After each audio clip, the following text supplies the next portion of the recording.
y locura?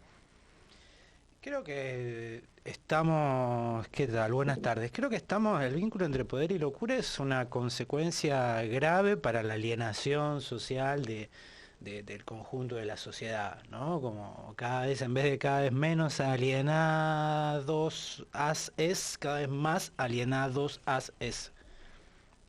Cuando escuchás en efecto que se insiste en la locura del candidato a presidente Javier Milei, se insiste y mucho en que se trata de un loco, se insiste y mucho en que es un demente. En el día de ayer en este programa nos visitó su biógrafo, alguien que escribió una biografía sobre Javier Milei, Juan Luis González. La biografía, un poco astutamente, de hecho se llama El Loco, no porque su autor adhiera, ¿no?, a semejante clasificación, sino porque en efecto toma la clasificación instalada en torno a él. ¿Por qué a Javier Milei se le endilga la característica o la condición de loco y no a otras figuras políticas?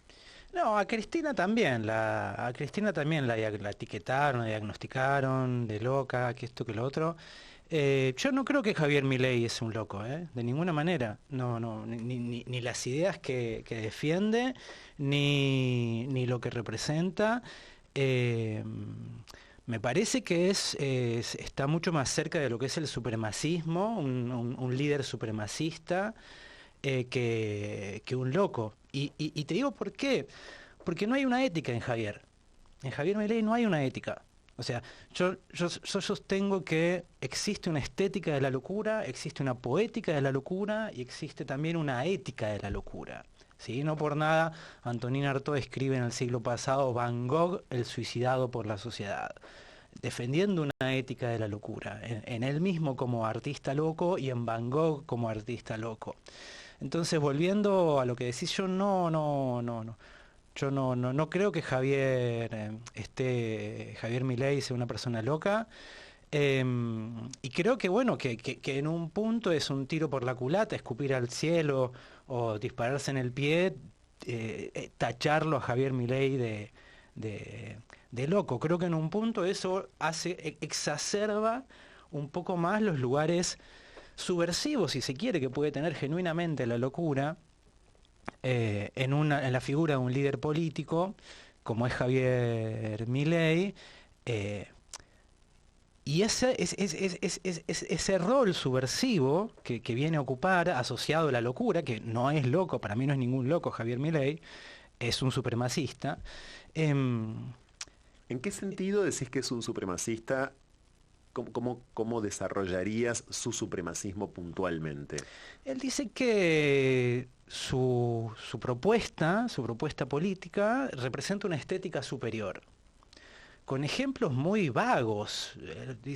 Y los dice a los gritos encima, los ejemplos. O sea, si vos decís que Nueva York es más linda que Cuba, a los gritos, no transforma a Nueva York en una estética superior, por los edificios lo dice, ni siquiera lo dice por sus artistas, superior a los edificios de Cuba. Y lo mismo con los autos. La estética de la Ferrari dice que es superior a la estética de los autos Lada, los autos rusos. Que lo diga a los gritos no hace que la estética de la Ferrari sea superior, porque no existe una estética inferior ni una estética superior.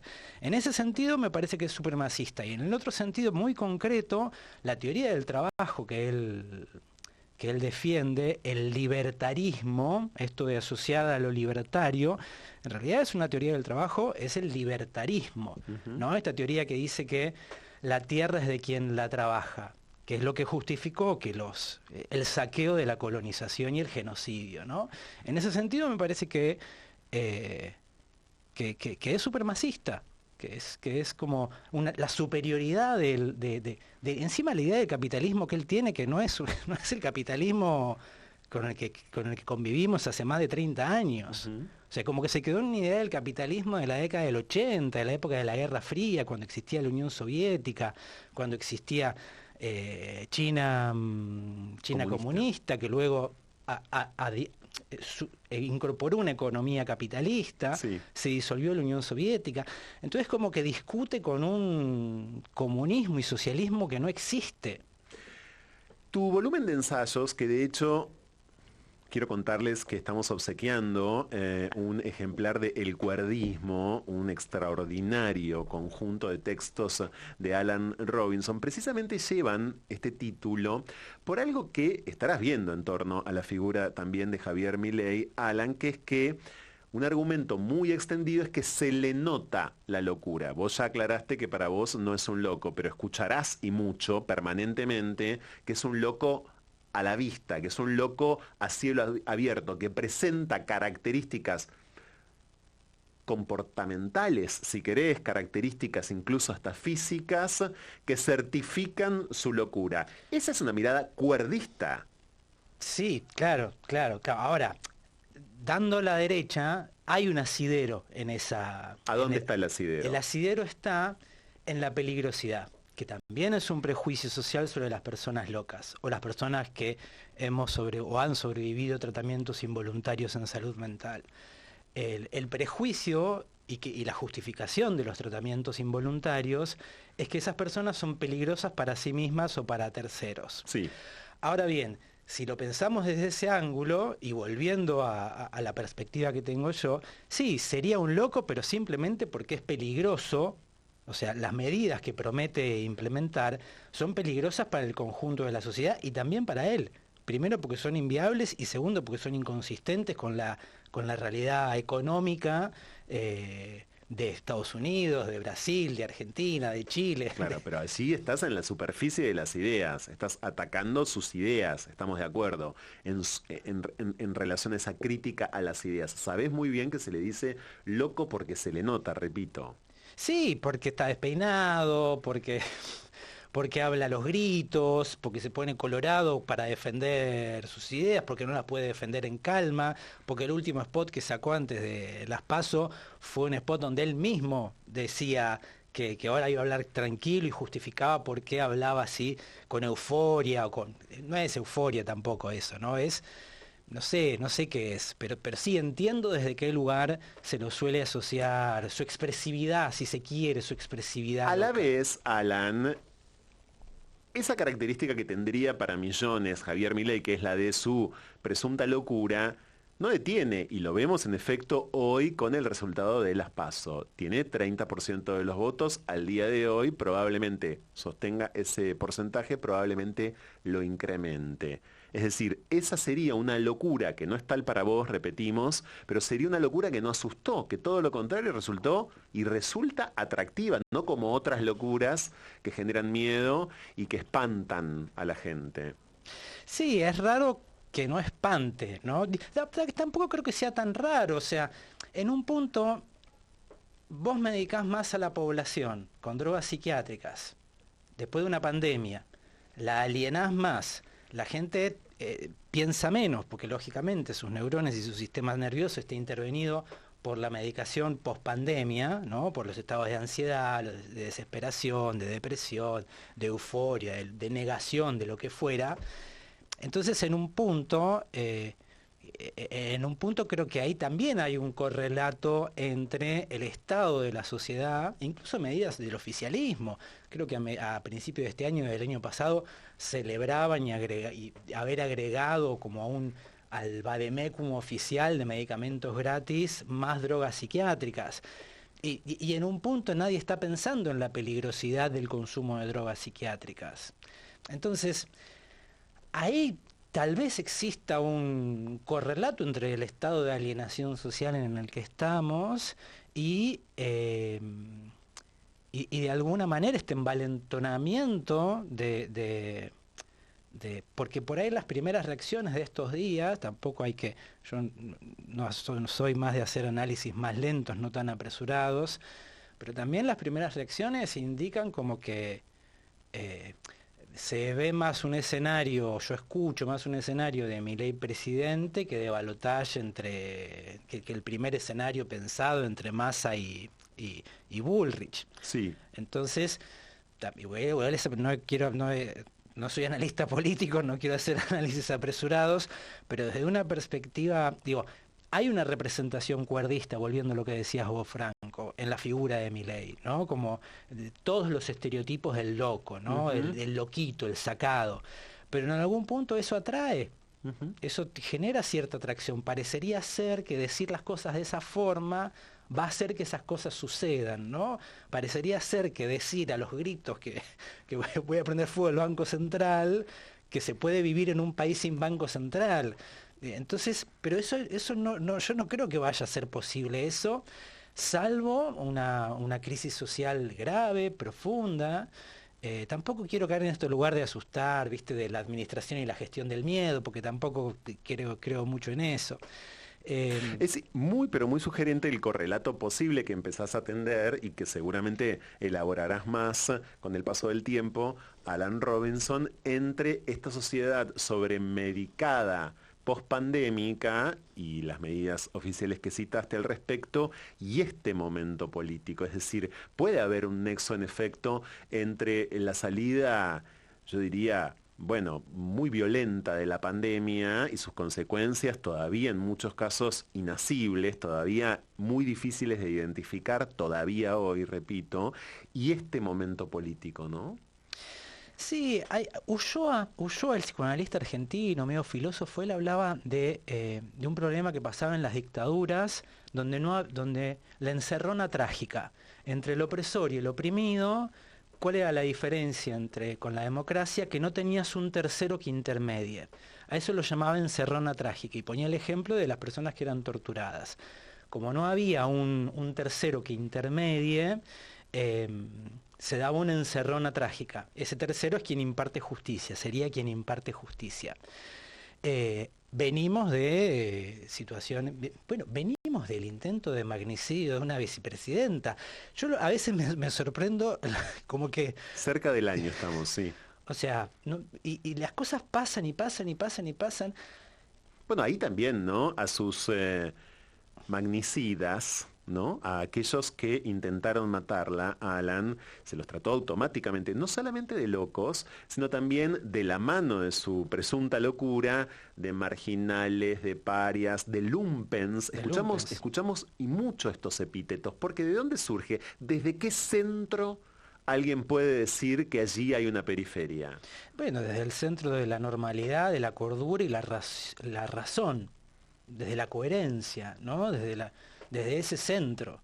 De ese centro decir, bueno, yo soy la coherencia, yo soy la razón, yo soy la norma, la normalidad, todo lo demás es lo que está afuera, ¿no? La barbarie, los indios, los locos, los discas. A muchos dirigentes políticos del repertorio político argentino ni se les diría de todas maneras loco, insisto. Digo, nadie le diría exactamente loco a Daniel Scioli, tampoco a Roberto Labaña. Nadie le diría loca a Mercedes Marcó del Pont, por citar una mujer y una mujer quizás con cargos no tan destacables, pero ha tenido cargos de todas maneras muy importantes. Esa es una actitud cuerdista también, es decir, a quien la sociedad en buena medida elige para tildar de loco y dejándose llevar, insisto, ¿por qué formas? Claro, y además otra carga moral, por ejemplo, a Charly García, la figura del loco genio. Em, no me viene otro ejemplo a la cabeza, pero esas formas son formas morales, son cuestiones morales, son en definitiva así como tampoco dicen que Favaloro es un suicidado de la sociedad argentina, tampoco lo dicen de Alejandra Pizarnik, pero hay reservados determinados lugares exclusivos para los locos genios y también para los loquitos peligrosos. Está en francotirador Alan Robinson, es escritor. Él, en efecto, trajo además su obra, casi su obra completa, no es su obra completa, pero tenemos un montón de libros para obsequiar en instantes y de aquí a las 9 de la noche vamos a seguir ofreciéndoles las vías de comunicación con Splendid 990 para que se hagan acreedores y acreedoras de El Cuerdismo, un volumen de ensayos y tu otro libro que no es ficción, vos tenés teatro escrito también, Alan, que es Actuar como loco, en efecto. Así que quédense, por supuesto, súper atentos a esto mismo porque son libros completamente, diría yo, obligatorios, de lectura Obligatoria. sí, obligatoria. Como le gustaba a Borges. A propósito de moral. Hoy también es noticia algo que se vincula a un cuerdismo, yo diría, de otro tipo, Hace un tiempo en la Puerta del Malva, en efecto, un policía mató a una persona que salía o que estaba en tratamiento psiquiátrico y ese proceso judicial en este momento, claro, culpa acaba de arrancar en el día de hoy, a su psiquiatra por mala praxis. Cuando en el espacio público en general vemos este tipo de historias, ¿vos qué ves en general? ¿Qué notas, Alan, en relación al tratamiento que se le da a personas, insisto, supuestamente locas? Primero, como una falta de perspectiva. Una falta de perspectiva en derechos civiles, una falta de perspectiva en derechos humanos, una falta de perspectiva de discapacidad y una falta de perspectiva neurodivergente, como primera medida. Segundo, la asimilación de la noticia como a velocidades antropofágicas, ¿viste? Caníbales, a velocidades caníbales. Y tercero, el impacto que tiene eso en quienes podrían o podríamos ser víctimas de estos nuevos gatillos fáciles. El terror y el pánico a salir a la calle, concretamente. Uh-huh. ¿En qué estado te parece que está ese pánico post-pandemia? Cada vez más alto. Cada vez más alto porque todo sucede a velocidades imposibles de asimilar para determinados cuerpos. Los cuerpos neurodivergentes, los cuerpos que escuchan voces, que tienen visiones, no pueden funcionar a la velocidad que funciona. Los cuerpos que no escuchan voces, por ejemplo. Los cuerpos que no escuchan voces tampoco deberían tener que funcionar a la velocidad. No, sin dudas. A la velocidad que se nos propone que funcione esto. Uh-huh. Esto que ya ni siquiera parece una sociedad. Alan, ¿qué nos ofrece, te parece, la idea o en todo caso la búsqueda de nuestro propio cuerdismo? Es decir, ¿por qué queremos ser cuerdos o tener certificado de cuerdos? Me vas a decir, yo no. Y un montón de amigos y amigas tampoco. Yo tampoco en lo personal. Pero ¿de dónde parte la ilusión de ser cuerdo? ¿Por qué queremos ser cuerdos? ¿Por miedo a que en efecto, qué? Hoy podrías decir, como acabas de decir, bueno, por miedo al gatillo fácil, porque la policía, en buena medida, ante determinados cuerpos y determinados funcionamientos que le resultan sospechosos, mata o intenta matar. Pero independientemente de la represión policial, sí. digo, en términos infinitamente más generales, ¿por qué queremos ser cuerdos? Para mí es muy concreto. O sea, queremos ser cuerdos para tener trabajo, vivienda, salud, educación y crédito como lo ofrece este sistema. Uh-huh. No, es acceso a derechos. Uh-huh. Es material, sobre todo. Material. Civilización. Claro. Como los derechos de la civilización, los derechos civiles, se garantizan a través de la cordura, la razón y el sentido común. Uh-huh. Ahora, si vos querés acceder al buen vivir, no es por el camino de la cordura. Vos definís en el cuerdismo en un momento dado y en varios tramos de este libro, que es uno de los dos libros que, como conté, has traído aquí en el día de hoy, a la psiquiatría como un crimen de lesa humanidad. Al Sí. psiquiatra y a la psiquiatría en general como un crimen de lesa humanidad. ¿Por qué? Porque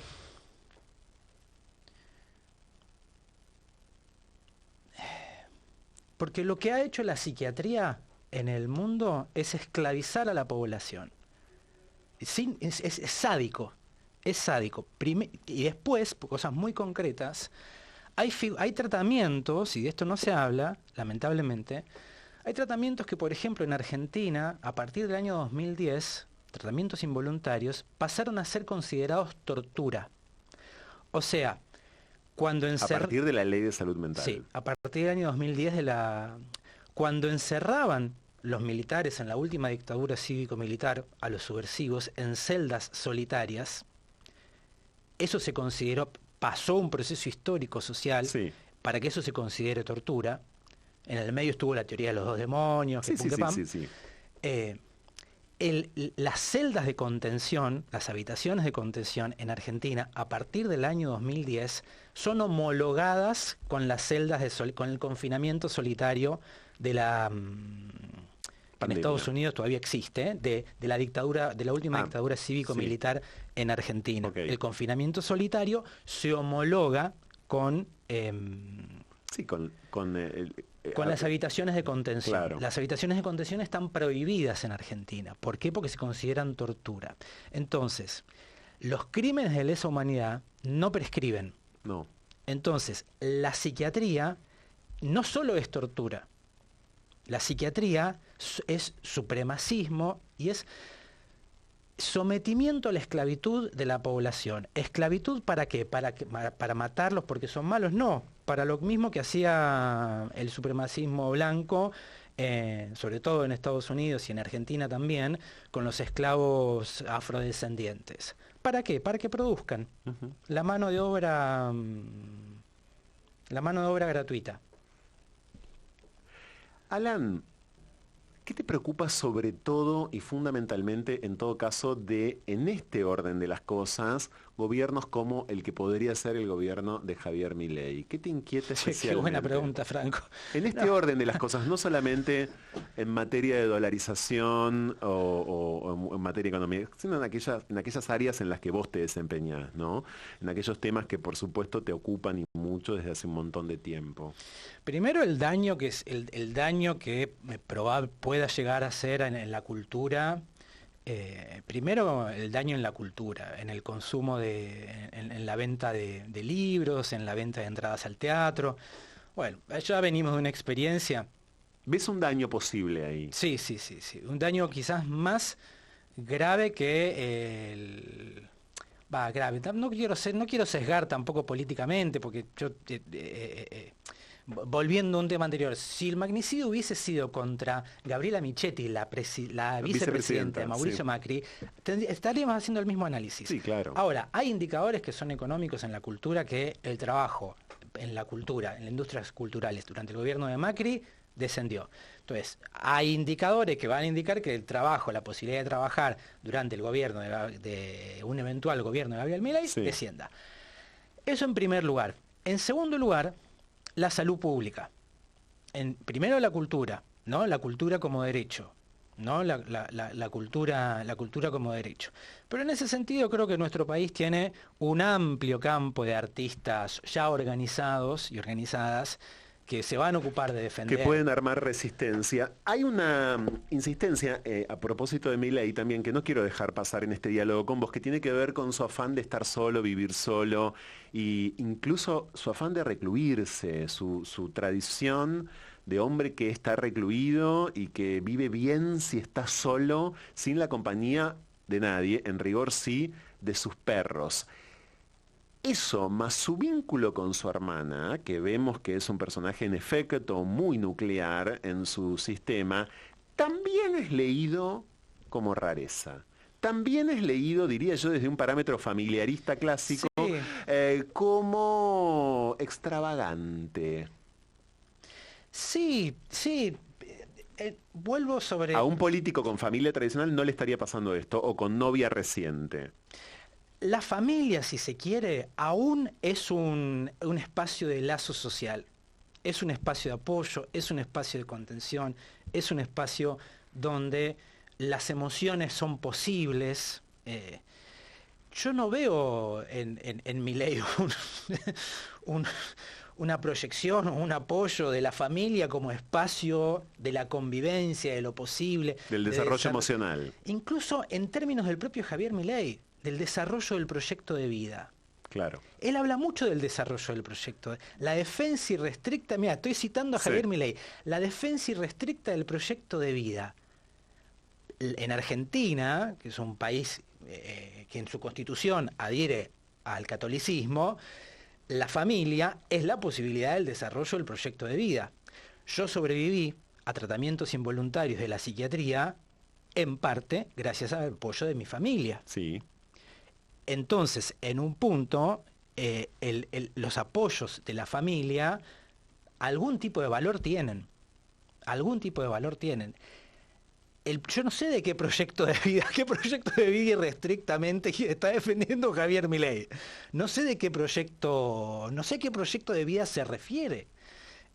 Yo no tengo ningún problema con las formas de vida de las personas que puede tener Javier Milei, con su hermana, con sus perros, si los clonó, si no los clonó. A mí no me mueve el amperímetro. A mí la gente extravagante me resulta... Soy escritor. No tengo prejuicios con la gente extravagante, con la gente rara. Yo converso con los testigos de Jehová porque me da curiosidad saber cómo piensan, con los terraplanistas, porque me da curiosidad, porque tengo ahí una curiosidad, si se quiere, empática. Bueno, es la misma curiosidad, quiero confesar, que me llevó a someterte, a expresarte y mucho sobre algo pero tan actual. En general, Alan no da muchas entrevistas, lo quiero confesar yo ahora, y en general menos sobre temas tan fuertemente coyunturales como esto, a lo que te até en el día de hoy. Insisto, te obligué a hablar específicamente sobre esto, pero a ver, por varias razones, antes de despedirte, el programa sigue hasta las 9 de la noche. Una de ellas tiene estrictamente que ver con que necesitamos poder nutrirnos de nuevos argumentos, tener mejores argumentos, cada día, diría yo, más sofisticados, para contrarrestar, en todo caso, cierto rumbo que está tomando la política en la Argentina. Y se contrarresta, insisto, con originalidad y con parámetros muy concretos, en todo caso, a la hora del combate. Lo dije hace mucho tiempo, cuando se decía mucho de Javier Milei, que no se podía votar a alguien que vive solo o que está de novio con su hermana, había argumentos erradísimos ahí. No es por ahí. No es ni por ahí, ni porque en teoría parece loco o está loco. No es por ahí. Esto hay que, creo yo, insisto, desactivarlo. Muchísimas gracias, Alan. Gracias, Franco, tu equipo y tu audiencia. Por favor, noticias, ya volvemos. Splendid 990, servicio de noticias.